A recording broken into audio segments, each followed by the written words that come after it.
Sejam todos bem-vindos ao estudo diário das Escrituras. Gratidão às mensagens de vocês, né? Uma das mensagens aqui é da Marli Vieira Alves. Ela escreveu aqui: Bom dia, Vanderlei. Desta vez fui a primeira a comentar, né, aqui no YouTube. Gratidão pelos seus comentários e apoio de sempre, Marli. Daqui a pouco eu vou voltar no comentário da Marli aqui. Bom, temos também o comentário aqui da Rosilda Cush, né? Ela escreveu aqui: Bom dia, irmão Vanderlei. Sempre assisto o canal Meu Propósito. Vocês são maravilhosos em nos ensinar. Obrigada de coração. Nós que agradecemos esse apoio que todos vocês dão de assistir, de acompanhar as mensagens. Isso é muito importante, tá bom? Gratidão minha a vocês que acompanham aqui sempre a mensagem, tá bom? Hoje a gente vai compartilhar aqui a segunda parte do capítulo 11, né, de João, falando sobre a ressurreição de Lázaro. Então eu vou dar uma breve explicação do que eu falei ontem e já entrar no versículo 38 em diante que faltou da mensagem, completando a mensagem de ontem. Então eu vou deixar no final do link também a mensagem que eu compartilhei ontem, né? Ou seja, a mensagem de ontem, porque esse vídeo vai para o YouTube, vai ficar aí e às vezes a pessoa está assistindo e fala, mas qual é a primeira parte, né? Então eu vou deixar o link aí, tá bom? Vamos lá então. Alguns comentários que eu queria fazer aqui, né, é sobre a personalidade de Marta e Maria, né? São personalidades diferentes. Sempre quando aparecem as duas ali, a gente via que Marta estava sempre espivitada, ajudando a fazer as coisas, servindo, ajudando a casa, né? E Maria não, Maria sentava aos pés de Jesus ali, ouvia a mensagem. Basicamente era isso, quando Jesus Cristo estava dando o seminário, Maria sentava para ouvir, Marta faltava para para ficar arrumando a casa ali, né? Mas uma mensagem importante é que as duas coisas são importantes, né? Nós devemos cuidar das coisas seculares, da casa, do trabalho, mas também dar ouvido ao Evangelho, ouvir Jesus Cristo, tá bom? Então o certo é nós termos dentro de nós 50% Marta e 50% Maria, tá bom? Falando um pouco de Maria aqui, a gente observa como ela é devota e sempre era ligada às coisas espirituais, dava mais importância às coisas espirituais. No capítulo 12 de João, a gente vê que ela pega um vaso de alabastro, né, e de unguento caríssimo ali, ela derrama sobre Jesus Cristo ali, nos pés dele, seca com o cabelo, essa devoção, o cheiro enche a casa ali, né, e a gente observa essa adoração. E Judas, né, quando observa essa cena, né, ele fala, nossa, que desperdício, podia ter vendido esse unguento aí por 300 denários, né? E poderia dar-se aos pobres. Só que João, ele desmascara Judas, né? Ele escrevendo, ele diz que Judas ele não estava interessado nos pobres coisa nenhuma, né? O que ele queria era o dinheiro na bolsa para ele ficar tirando ali, tá bom? Mas interessante notar que o óleo, o unguento, ele era muito caro e Maria havia guardado para a ocasião de Jesus Cristo. Na verdade, na tradução de Joseph Smith aqui, falando sobre essa parte, diz que Maria havia guardado esse vaso de alabastro, né, com esse unguento cheiroso aqui, para quê? Para quando Jesus fosse ser sepultado, pudesse ungir ele com esse óleo, tá bom? E aqui a gente vê que no capítulo 12 que ela unge Jesus com esse óleo antes dele ser sepultado, né? Todos ali que eram ser sepultados, eles faziam esse procedimento de ungir com óleo, passar o óleo ali para ficar cheiroso e enfaixava a pessoa, atava pessoas com faixa ali, tá bom? Então era um procedimento. E Maria, ela previu isso como sinal do sepultamento de Jesus Cristo e ungiu ele antes, né? Olha que interessante. Coisa que os apóstolos não estavam crendo, né? Que Jesus Cristo ia morrer, embora Jesus Cristo tinha pregado várias vezes sobre isso. A gente observa que quando Cristo está no sepulcro, é uma surpresa para os apóstolos, né? Nenhum deles ficou ali esperando Jesus Cristo ressuscitar. Foi uma surpresa para eles, né? E já para os fariseus, né, ali os líderes religiosos, eles falam, lembra que ele falou que ia ressuscitar, tem que pôr guarda lá na porta, lá, senão os discípulos levam o corpo e vão dizer que ele ressuscitou. Mas essa Maria aqui, irmã de Marta, ela previu, ela sabia que Jesus Cristo morreria e ela está fazendo isso. A gente consegue observar isso lá em João, capítulo 12, versículo 7. Disse, pois, Jesus, deixai-a para o dia da minha sepultura, guardou isso. né? Ou seja, ela guardou aquele unguento porque sabia que no dia da sepultura de Jesus Cristo ela iria usar esse unguento. E na tradução de Joseph Smith diz que como sinal do sepultamento dele, ela pegou e ungiu ele antes. Então ela sabia, né? Interessante que como ela prestava atenção nas coisas espirituais, nas aulas, então ela pôde saber antes, né, que realmente Jesus Cristo ele iria morrer por todas as pessoas aqui. Vamos continuar aqui, falando aqui sobre Marta e Maria, né, devemos ser 50% Marta, 50% Maria.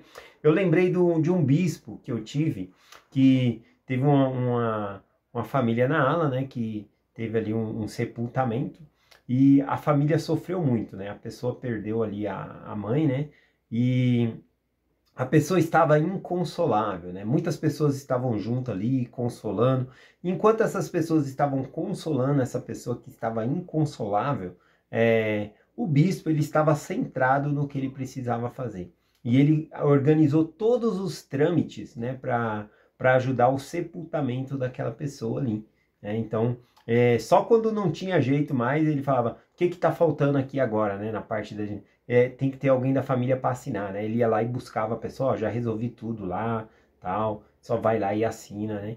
Então, é muito importante isso, né? Ele consolou a família, mas de um jeito diferente, né? Nesses momentos também precisa de alguém concentrado, que possa ajudar de uma outra maneira.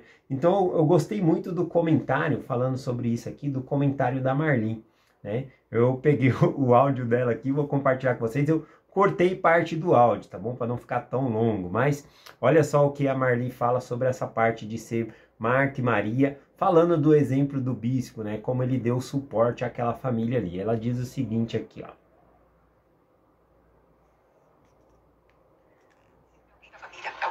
Espera aí que eu tinha que ter aumentado o volume aqui, ó. Vou pôr aqui.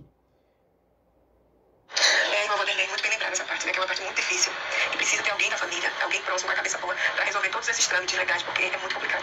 Hoje em dia, né, a gente já trabalha mais contratando um serviço funerário para resolver tudo isso, porque eu me lembro. E cuidar de todos os trâmites necessários é muito importante. Então, é muito importante, né, ter Marta também, muitas Martas em nossa volta, para que possa ver essa parte prática dele. E não só a parte espiritual, mas a parte prática também é muito importante. E nem é tão vista assim, mas é muito importante que tenha alguém que possa consolar dessa forma também. Então, né, conforme a Marli comentou, né, essa parte dos trâmites, alguém centrado, né, as pessoas podem se comover, mas tem que ter pessoas centradas num plano de ação para fazer as coisas. Tem pessoas que vão se importar que as outras pessoas estão fora da igreja, mas também tem que ter pessoas centradas de como a gente vai buscar essas pessoas, centralizar o trabalho. E aqui no caso o bispo fez esse trabalho perfeitamente. Eu gostei do comentário da Marli aqui, tá bom? Vamos continuar a nossa mensagem aqui, né, em João capítulo 11, versículo 38 em diante, né? Que foi o que faltou aqui a gente continuar compartilhando. Aqui diz o seguinte: Jesus, pois, movendo-se outra vez em si mesmo, foi ao sepulcro, e era caverna, e tinha uma pedra posta sobre ela, né? Então aqui menciona que ele foi lá com Marta, Maria, até o sepulcro. E uma grande multidão de judeus também seguiu, né? Porque eles tinham vindo para consolar ali Marta, Maria. Então todos eles se dirigiram até o sepulcro ali, onde estava, né, Lázaro, tá bom? E aí nós lemos aqui no versículo 39. E disse-lhe Jesus, tirai a pedra. Marta, irmã do morto, disse, Senhor, já cheira mal, porque já é de 4 dias. Bom, nós devemos ver que um pouco antes aqui, né, dos versículos acima que nós comentamos ontem aqui na mensagem, que Jesus teve uma conversa com Marta, falando sobre a fé, né, que ele era a ressurreição e a vida. Ele teve essa conversa com Marta, acrescentando fé a ela. E ele pergunta, crês tu nisso? Né, e ela fala que crê. Né? A gente observa que aqui Marta ela faz uma objeção ao tirar a pedra, né? E é bem natural isso, porque era calor, né? Ela fala, já cheira mal, é de 4 dias.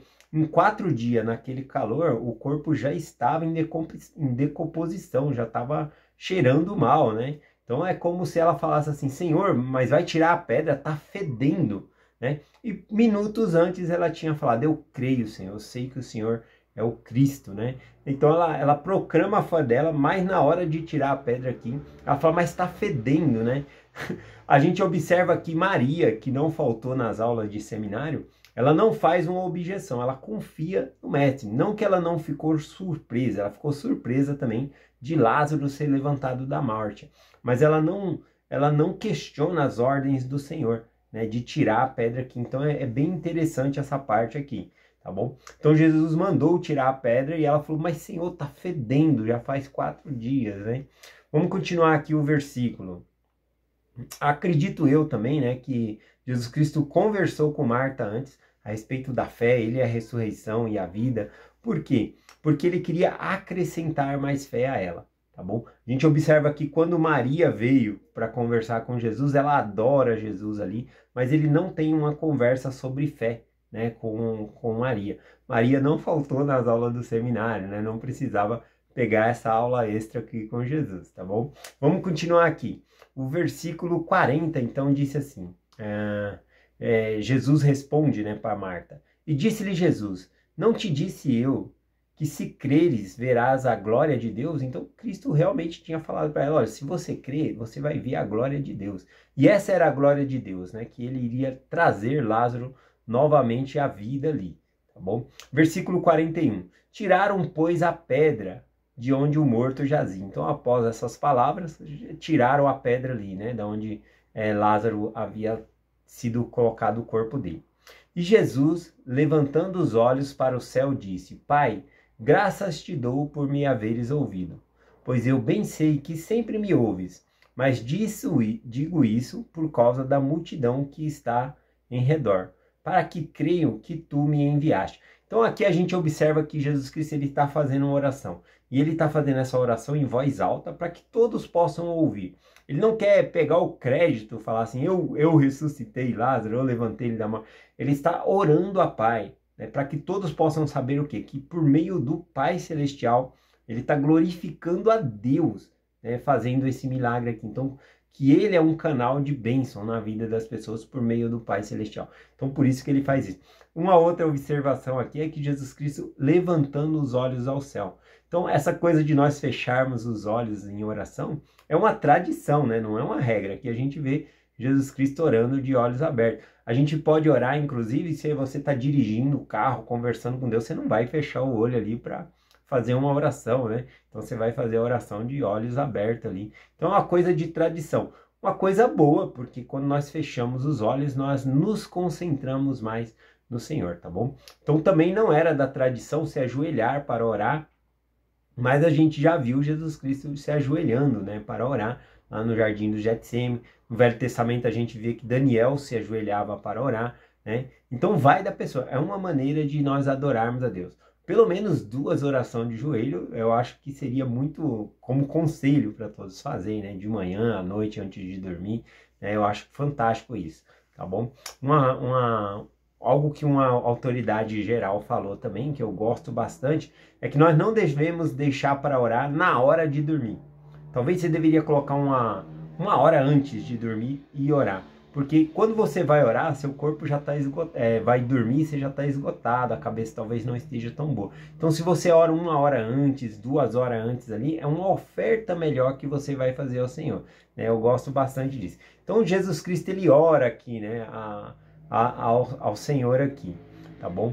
E ele fala que orou aqui justamente para que as outras pessoas ao redor ouvissem, porque ele bem sabia o que queria acontecer ali, tá bom? Ele sabia desde o começo. Versículo 43. E tendo dito isto, clamou com grande voz, dizendo, Lázaro, sai para fora. E o que estava morto saiu, e tendo as mãos e pés atado em faixa, o seu rosto envolto no lenço, disse-lhe Jesus, desatai-o, deixai-o ir. Né?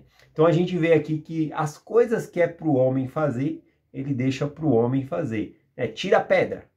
Ele não chegou lá com o poder dele e falou, pedra, sai daí. Certamente aconteceria. Né? Mas ele falou, tirai a pedra. Os homens podiam fazer isso. Desatai-o, desligai-o, tira essas faixas dele, deixa ele livre, deixa ele sair. né? Isso os homens poderiam fazer. Algo que os homens não poderiam fazer era trazer Lázaro de volta à vida. Então o que Deus pode fazer, a gente deixa com Deus. Mas as outras coisas nós precisamos fazer. É um grande ensinamento aqui também. O versículo 45 diz assim: muito, pois, dentre os judeus que tinham vindo a Maria que tinha visto que Jesus fizera, creram nele, né? Então, aqui está falando dos judeus que vieram para consolar Maria, por causa da perda de seu irmão ali, Lázaro. E aí, vendo esse milagre aqui que Jesus Cristo fez, de levantar Lázaro da morte, muitos creram nele. Mas teve outros que tomaram a seguinte atitude aqui, ó. Mas alguns deles foram ter com os fariseus e disseram-lhe o que Jesus tinha feito, né? Chegaram lá até os líderes religiosos, no Sinédrio, e falaram: olha, vocês não sabem o que a gente acabou de ver, né? Agora foi a gota d'água. Jesus levantou Lázaro da morte depois de 4 dias que ele estava morto. Se antes estava difícil para vocês, agora tá difícil mesmo, né? Olha só o que ele fez aqui, né? Vocês estão com um problemão na mão agora, né? E aí, então, o Sinédrio, né? Os principais dos sacerdotes, eles se ajuntam em conselho para saber o que eles deveriam fazer, né? Porque Jesus Cristo fazia muitos milagres. Então, eles tomaram uma decisão, né? Aliás, eles tinham 2 opções. Eu não vou ler o restante aqui, mas eles falam de 2 opções, né? Ou deixar as coisas como estavam e não fazer nada com Jesus, mas isso teria uma consequência. A imaginação deles aqui dizia que eles perderiam o lugar deles, né? Porque eles eram os líderes dos judeus aqui. Eles perderiam o lugar deles porque todos estavam crendo em Jesus, né? Então eles perderiam a posição deles. Outra coisa que iria acontecer, eles acreditavam que os romanos viriam e tiraria a nação deles por causa que Jesus tinha muito poder ali, eles ficariam amedrontados. Então eles criam nisso também. Então eles tinham 2 opções para fazer: ou deixar como está, né, não fazer nada com Jesus, mas eles perderiam a posição deles e estavam com medo de perder também a nação para os romanos, né? E a segunda opção seria matar Jesus, né? E ao pensar sobre isso, Caifás, que era o sumo sacerdote, ele lembra de uma revelação que ele recebeu, uma profecia, de que um homem deveria morrer por toda a nação, não somente pela nação, mas também por todos os filhos de Deus que se reuniriam, tá bom? Então, lembrando-se dessa profecia, ele talvez ele pensou assim: vamos unir o útil ao agradável, né? Que seja Jesus, então, que Jesus morra pela nação, para que a nação não se perca. Então, tem coisas que ele pega dessa profecia, né, que era verdadeira, que Deus deu a ele. A gente lendo aqui, a gente vê que era uma profecia dada por Deus, mas tem coisas que ele coloca da imaginação dele aqui, falando: vamos fazer dessa maneira aqui, né? Então é importante ver isso. Bom, a mensagem que eu estou compartilhando hoje é isso, né? Que nós não devemos duvidar, né? Que devemos ser Marta e ser Maria ao mesmo tempo. 50% um, 50% outro. Que nós possamos ter um equilíbrio na vida. E saber que tem oportunidade que não volta mais. Não adianta você querer ser Marta no horário de você estar lá na igreja, né? Ou seja, no Evangelho em Perspectiva, o Adriano lá no canal Evangelho em Perspectiva, ele deu um exemplo, né? Ele falou de algumas irmãs, né, que já aconteceu na minha missão também, que no dia de dar almoço para os missionários, elas faltam na igreja, porque elas querem fazer o almoço para os missionários. E se perguntar para os missionários que iriam receber o almoço: Elders, vocês preferem que a irmã venha para a capela, né, e assista a reunião, esteja aqui com as pessoas, ou vocês preferem que ela falte e dê o almoço para vocês? Bom, eu, como missionário de tempo integral no meu tempo, com certeza eu responderia: não, irmã, deixa o almoço para lá. Vamos aqui. Pode almoçar outra hora, se não der para fazer, tudo bem, mas o importante é a adoração ao Senhor. Precisamos estar aqui na igreja, né? Então, tem horas que nós precisamos ser Marta, mas não no horário das coisas que agradam ao Senhor, que devemos demonstrar nossa devoção ao Senhor. Bom, então nós temos que ser Marta e temos que ser Maria também, né? 50% um, 50% outro. Saber essa dosagem às vezes fica um pouco difícil.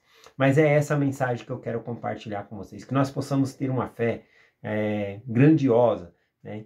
Não somente professar: Senhor, nós cremos em Ti, e aí quando surge a dificuldade, a gente fala, mas está fedendo, né? Não tem como isso acontecer aqui. Que nós possamos ter a fé realmente grande, né? Que nós não faltemos nas aulas que nós recebemos para acrescentar nossa fé, para que nós possamos realmente crer e confiar na palavra do Senhor. É essa mensagem que eu compartilho com vocês hoje, em nome de Jesus Cristo. Amém. Até amanhã.